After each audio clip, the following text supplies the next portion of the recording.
चलिए टीएमए कराती हूँ मैं पहले आपको, ठीक है। चलिए टीएमए करा देती हूँ मैं पहले। सब बच्चियां अपना कॉपी पेन निकाल लीजिए, नोट कर लीजिए, क्योंकि मैं आपको जो हिंट देती हूँ वो बहुत इंपॉर्टेंट होते हैं, इसलिए कॉपी पेन निकाल के अच्छे से उसको नोट कर लीजिए। निकालिए, टीएमए कराते हैं इंशाल्लाह। देखिए 20 नंबर का आपका टीएमए है। ये तो आईसीएच है।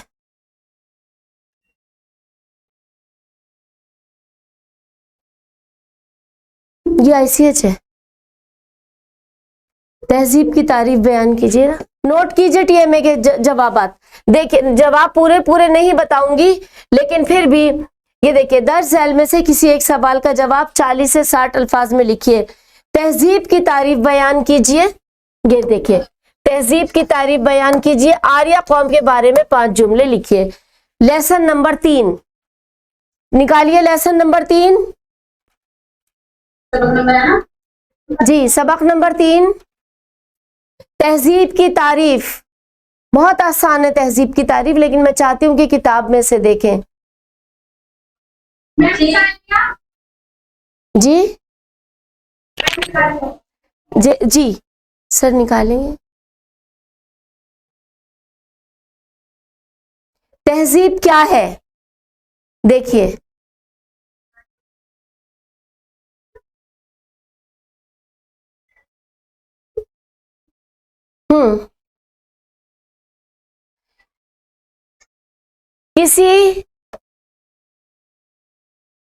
किसी मुल्क कौम की दाखिली और खारजी जिंदगी के तमाम अहम पहलू से मजमूई तौर पर पैदा होने वाली वो इम्तियाजी खुसूसियात तहजीब हैं जिन्हें उस मुल्क के लोग अजीज रखते हैं और जिनके हवाले से वो पहचाने जाते हैं। तो तहजीब क्या होती है? किसी मुल्क की दाखिली और खारजी जिंदगी के तमाम अहम पहलू जो इसकी इम्तियाजी खुसूसियात होती हैं और जिन्हें उस मुल्क के लोग अजीज रखते हैं, वो तहजीब कहलाती है। यहां से नोट कर लीजिए, ठीक है। फिर और क्या है? तो इसका दूसरा हिस्सा क्या है? आर्या कौम के बारे में 5 जुमले लिखिए। आर्या कौम, आर्या ये रहा। तहजीब की तारीफ तो वो किसी मुल्क और कौम की वो खुसूसियात जिसे उस मुल्क के लोग अजीज रखते हैं, तहजीब है। अब आर्या, आर्या की देखिए, आर्यों की खुसूसियात क्या है? 5 खुसूसियात उसमें होंगी, इसमें से निकालिए जो याद रखने वाली बात होती। यही नहीं, हाँ, आपने क्या सीखा देखिए। ये तो ये हो गया आपका, ये तो डेफिनेशन हो गई आपकी तहजीब की, तहजीब की डेफिनेशन। सफा नंबर क्या है? ये सफा नंबर 39। वो क्या है? Lesson number 3। अब आर्या की पास 5 खुसूसियत क्या है देखते हैं। इसमें नहीं है सर, ऊपर निकाले। आर्या कौम के बारे में 5 जुमले देखिए, इन्होंने पूछा भी है। देखिए पहली बात तो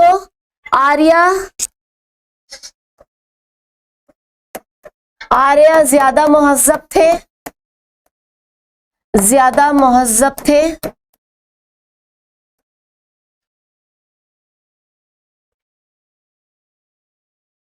मादी ताकतों में बेहतर थे।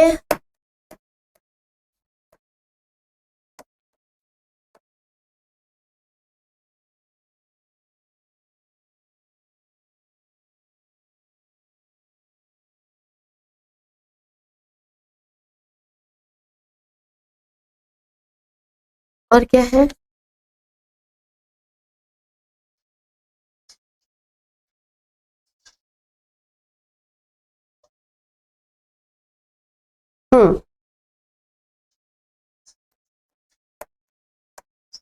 आर्या की, अच्छा,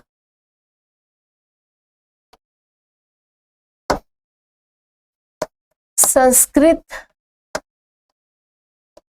जबान, इस पे लिखा नहीं जा रहा, जबान थी। ये भी एक खुसूसियत है कि अपने साथ जबान लेकर आए थे, संस्कृत जबान। इसके अलावा आर्य ज्यादा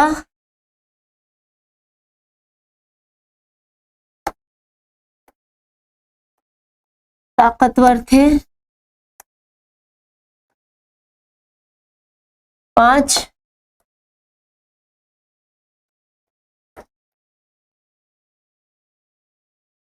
आर्य ज्यादा क्या कहना चाहिए उसको, उनकी मतलब बहुत ज्यादा वो बेहतर उनकी तहजीब थी।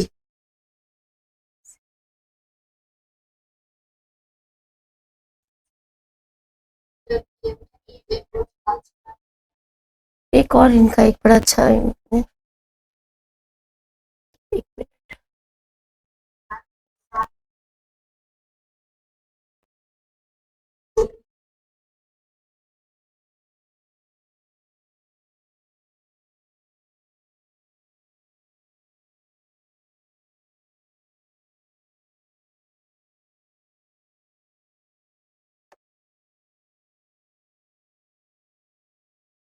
आर्य ज्यादा तरक्की याफ्ता थे, ठीक है, नोट कर लीजिए।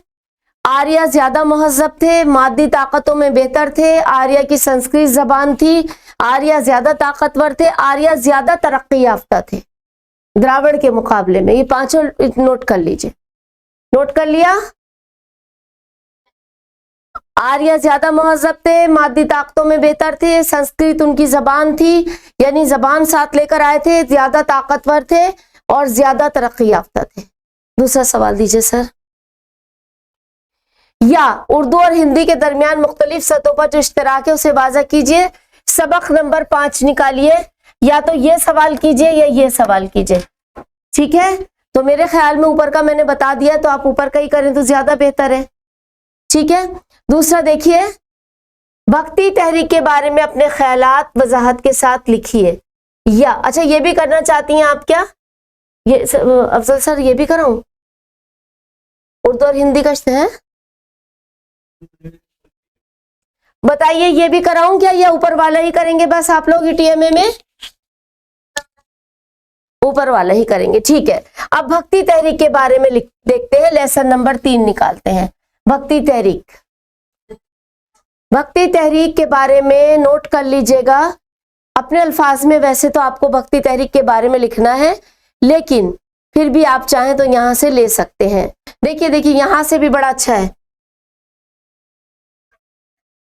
भक्ति। ये देखिए, यहां से देखिए भक्ति तहरीक बहुत मजा, यहां से देखना शुरू कीजिए। ये देखिए, ये सारा भक्ति तहरीक के बारे में, ये देखिए, ये सारा नोट कर लीजिए और इसको अपने अल्फाज में नोट कीजिए। ये है सफा नंबर सर, सफा नंबर 31, लेसन नंबर 3, ठीक है, नोट कर लीजिए।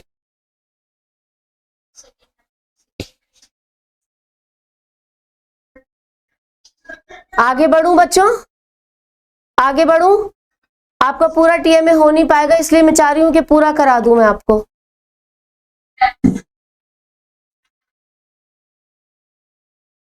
जी, या हूं इस कूचे के हर जर्रे से आगा, इधर से मुद्दतों आया गया हूं। अब सवाल देखिए क्या पूछा गया है, कूचे और काफिये के तौर पर आया गया का इस्तेमाल हुआ है, इसकी वजाहत कीजिए। हूं इस कूचे के, कूचा क्या है? कूचा है महबूब का, महबूब का दर, यानी उसकी गली, उसकी गली, महबूब की गली। और आया गया का इस्तेमाल, इसके आया गया जो है ये काफिया है। काफिया क्या होता है? जो रदीफ से पहले एक जैसे अल्फाज, रदीफ से पहले एक जैसी, एक जैसे अल्फाज, आया गया, उठा बैठा, खाया पिया, ये सारे। तो कूचा क्या है? महबूब की गली। और आया गया क्या है? रदीफ से पहले के एक जैसे अल्फाज। नोट कर लीजिए। पूरे चांद की रात में अफसाने की मंजर निगारी पर एक पैराग्राफ में अपने ख्यालात लिखिए। लेसन नंबर 11, पूरे चांद की रात। बड़ा खूबसूरत अफसाना है कृष्ण चंद्र का, बड़ी अच्छी मंजर कशी की है उन्होंने। बाहर का पहला मौसम है, पत्ते मतलब डालियां फूलों से लद गई हैं, बादाम के शगुफे उसमें लटक रहे हैं। बहुत खूबसूरत मंजर निगारी है, जरा निकाल दीजिए, या फिर आप कहें तो मैं आपको ऐसे ही लिखवा देती हूँ। बादाम की फूलों से लदी डालियां, ये देखिए, ये है बादाम की फूलों पर चरिंद परिंद फूल बूटे कुदरत के, ये सारा जो मंजर है ये सारा कश्मीर का मंजर है। सबक नंबर है, सबक नंबर सर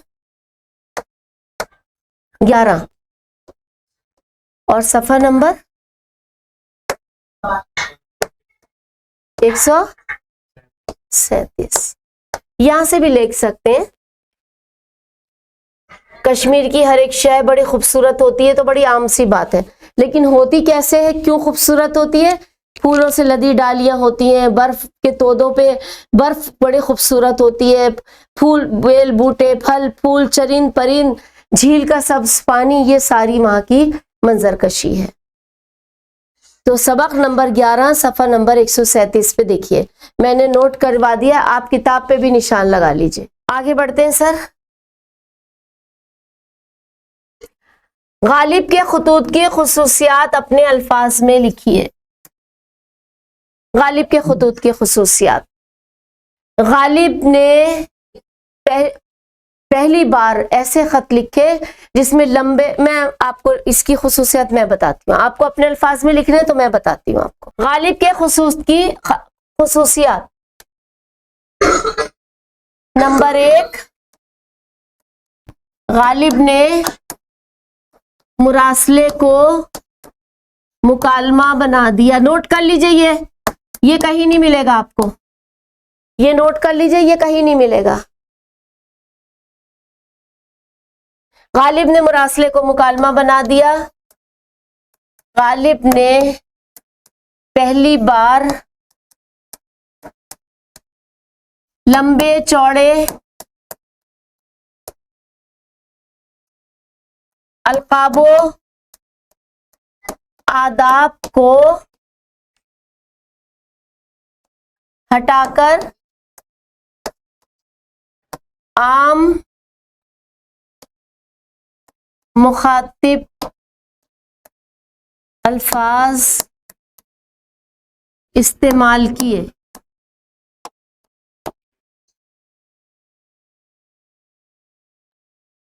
गालिब के खुतूत सादा और आसान जबान में लिखे गए हैं। ये कहीं नहीं मिलेगा, नोट कर लीजिए, जो मैं आपको ये बता रही हूँ किसी किताब में नहीं है ये, इसलिए इसका नोट करना बहुत जरूरी है। इसका नोट करना बहुत जरूरी है बच्चों, ये किसी किताब में नहीं मिलेगा आपको, ठीक है? इसका नोट करना आपके लिए बहुत जरूरी है। सब बच्चे नोट कर लीजिए अच्छी तरीके से जी। थर्ड है, गालिब के खुतूत सादा और आसान जबान में लिखे गए हैं। दूसरा, गालिब ने पहली बार लंबे चौड़े अलकाब आदाब को हटाकर आम मुखातिब अल्फाज इस्तेमाल किए। पहला, गालिब ने मुरासले को मुकालमा बना दिया। चौथा है, गालिब के खुतूत से गालिब की जिंदगी और सियासी हालात का इल्म होता है।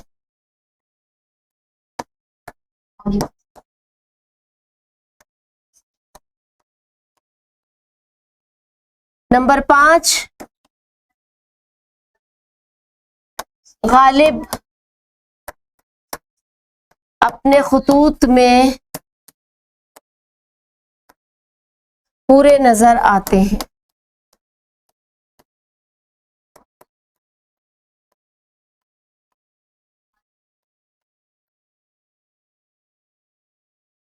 ठीक है, नोट कीजिए जल्दी जल्दी। गालिब के खुतूत से गालिब की जिंदगी और सियासी हालात का इल्म होता है। गालिब अपने खुतूत में पूरे नजर आते हैं, यानी गालिब अपने खुतूत में चलते फिरते बात करते नजर आते हैं, चलते फिरते बात करते। जल्दी से नोट कर लिया, नोट कर लिया सबने।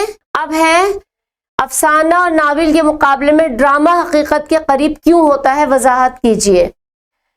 ये है लेसन नंबर 15। ये मैं खुद कराती हूँ आपको, चलिए जी, हाँ दे दीजिए सर। हाँ, सवाल नंबर 4 अलिफ, जवाब लिखूंगी सर।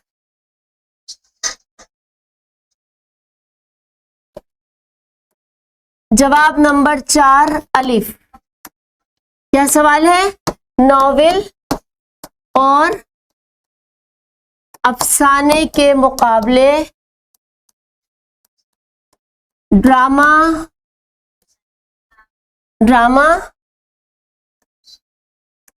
हमारी जिंदगी से इसलिए करीब होता है क्योंकि इसमें किरदार स्टेज पर अदाकारी के जरिए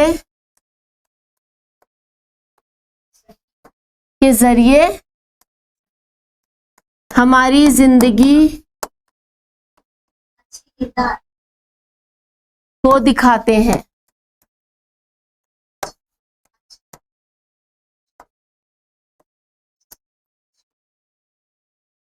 और डायलॉग की अदायगी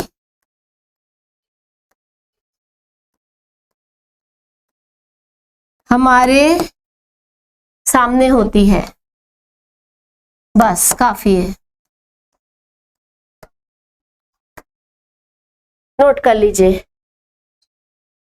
ठीक है, नावल और अफसाने के मुकाबले में ड्रामा हमारी जिंदगी से इसलिए करीब होता है क्योंकि इसमें किरदार स्टेज पर अदाकारी के जरिए हमारी जिंदगी को दिखाते हैं और डायलॉग की अदायगी हमारे सामने होती है। नावल और अफसाना तो हम सिर्फ पढ़ते हैं, लेकिन इसमें हम देखते हैं।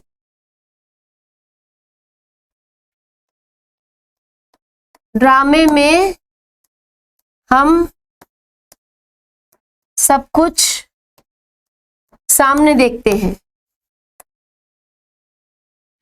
इसके बाद क्या है? इसके बाद देखते हैं बेटा, 1 मिनट। हाँ, क्योंकि इसमें किरदार स्टेज पर अदाकारी के जरिए हमारी जिंदगी को दिखाते हैं। नोट कर लीजिए।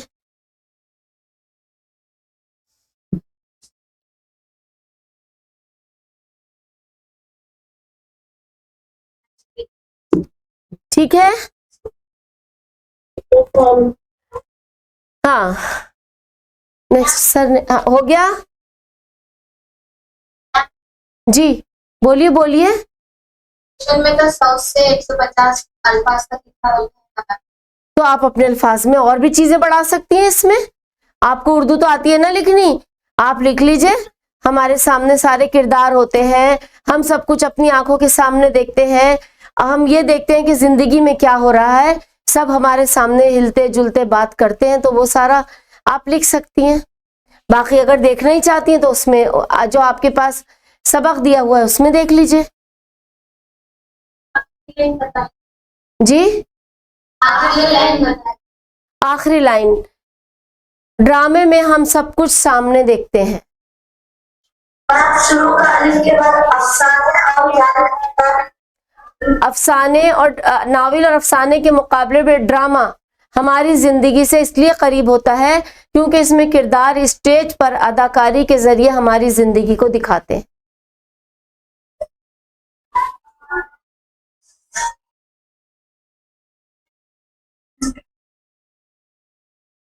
क्योंकि इसमें मैं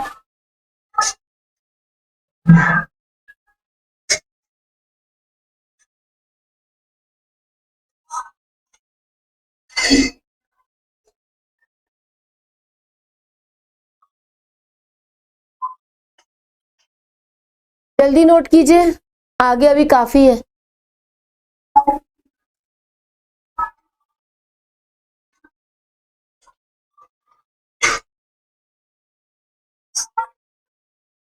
नोट कर लिया?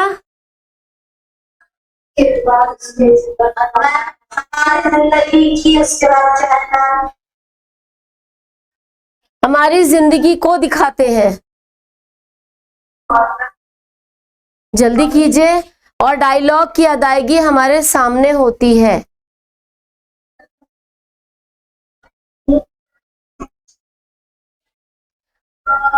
ड्रामे में हम सब कुछ सामने देखते हैं।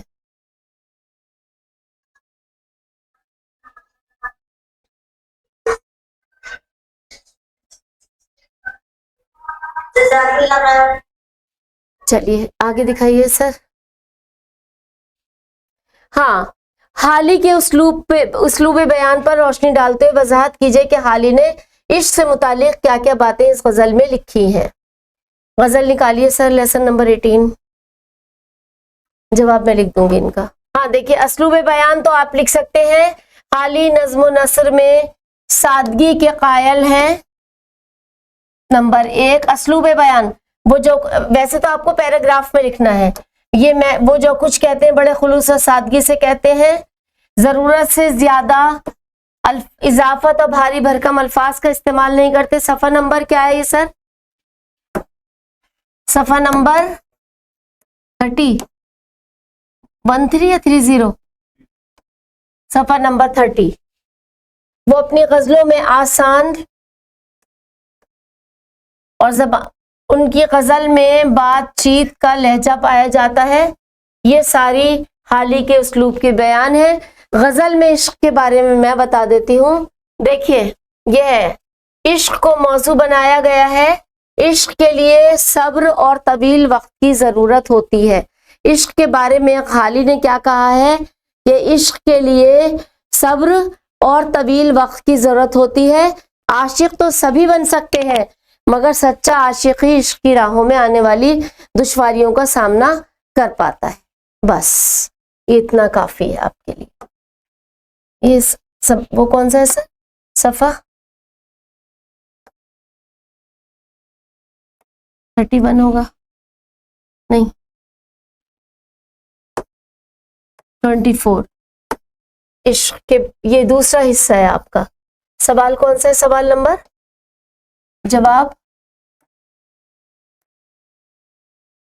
जवाब है ये 4 का बा हिस्सा। नोट कर लीजिए। 100 से 150 अल्फाज में जुल्मत और नूर में कुछ भी ना मोहब्बत को मिला, आज तक एक धुंधलके का समा है कि जो था। ये देखिए, इसका आपको इसकी तशरीह करनी है। सवाल देखिए नीचे दिए हुए हैं। मंदरजा बाला अशार का मतलब अपने अल्फाज में लिखिए। जुल्मत और नूर में कुछ भी ना मोहब्बत को मिला, ये है सफा है 43। और आगे के जो 2 शेर हैं वो सफा नंबर 44 होगा सर, 45। इन दोनों पे इसका जवाब मौजूद है। ये लिया, ये रहा सारा। जुल्मन तो नूर में कुछ भी ना मोहब्बत को मिला, ये सारा, ये नोट कर लीजिए। ठीक है, हो गया ना? ये है और वो है सब आपका। ये कौन सा है? सफा नंबर 45। 43 और 45 दोनों पे इसका जवाब मौजूद है। ठीक है, आगे बढ़िएगा। जुल्मत और नूर का भी मिल गया आपको और उसका भी मिल गया है। हाँ, अब है गजल की तारीफ अपने अल्फाज में लिखिए। गजल की तारीफ मैंने कई बार आपको बताई है, मैं फिर बता देती हूँ, दीजिएगा। अपने अल्फाज में लिखनी है तो मैं अपने अल्फाज में आपको लिखवा देती हूँ। गजल के लुग़वी मानी, मेरे साथ साथ नोट करती जाइए। महबूब से बातें करना,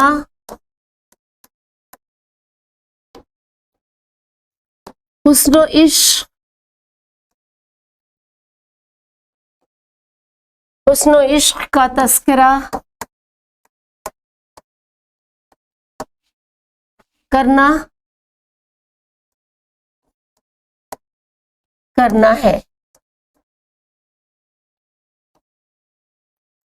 गजल का पहला शेर मतला कहलाता है।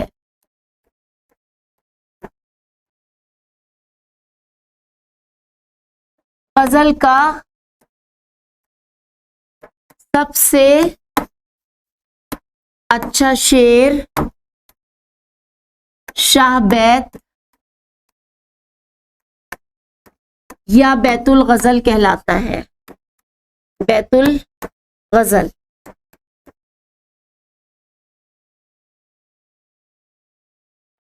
कहलाता है। गजल का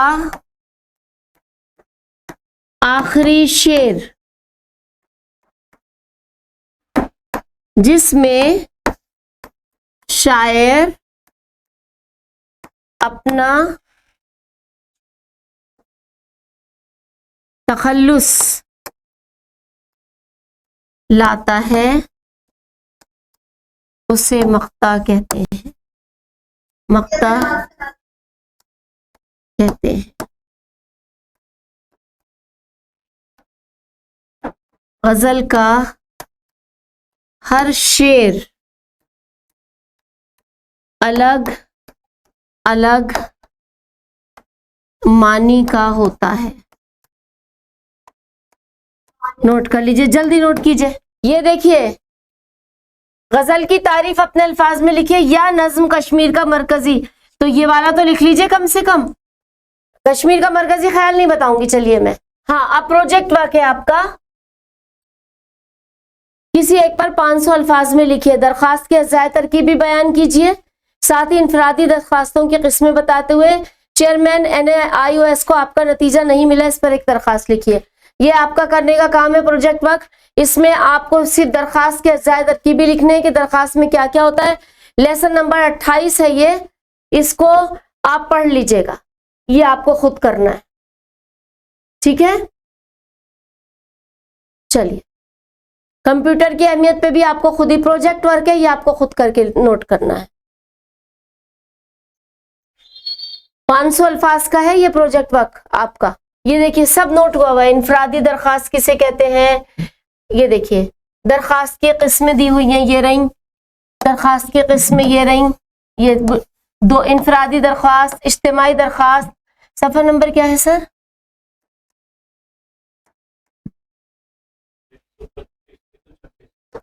126 और आगे भी होगा पूरा 128। सफा 126 से 128 तक। कंप्यूटर की अहमियत बताते हुए कंप्यूटर की अक़साम और इस्तेमाल पर रोशनी डालिए। ये रही कंप्यूटर की सारे बारे में, ये सारा ये है कंप्यूटर क्या है। सफा कौन सा है सर? ये 138 से ये अलग अलग आप देखिए, 138 से शुरू है, ये अलग अलग देखना पड़ेगा आपको, ठीक है। कंप्यूटर क्या है, कंप्यूटर की क्या तारीख है, कंप्यूटर कितने तरह का होता है, ये सब कुछ आपको अलग अलग देखना पड़ेगा। जो सवाल दिया गया उसके हिसाब से आप इसके हेडिंग्स लेते जाइए और करते जाइए। तो ये मीर तकी मीर की गजल है, बहुत ही आसान गजल है।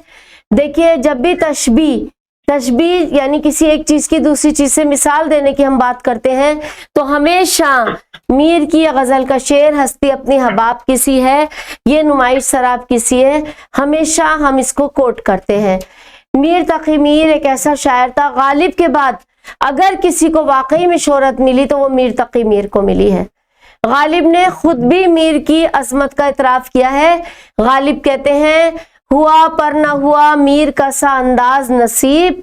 ज़ौक़ ने भी बहुत तारीफ की। ज़ौक़ यारों ने बहुत जोर गजल में मारा। बहुत बहुत शोरा ने मीर की तारीफ की है, लेकिन मीर अपने आप में, अपने गम में इतना डूबे रहते थे, इतनी गुर्बत थी, इतनी गरीबी, इतने उनके हालात खराब थे कि उनको उसी से फुर्सत नहीं मिलती थी। देखिए उनकी गजल में भी पूरे की पूरी ये चीज मौजूद है, हस्ती अपनी हबाब किसी है, ये नुमाइश शराब किसी है। नाज़ुकी उसके लब की क्या कहिए, पंखुड़ी एक गुलाब किसी है। बार बार उसके दर पे जाता हूँ, हालत अब इस्तिराब किसी है।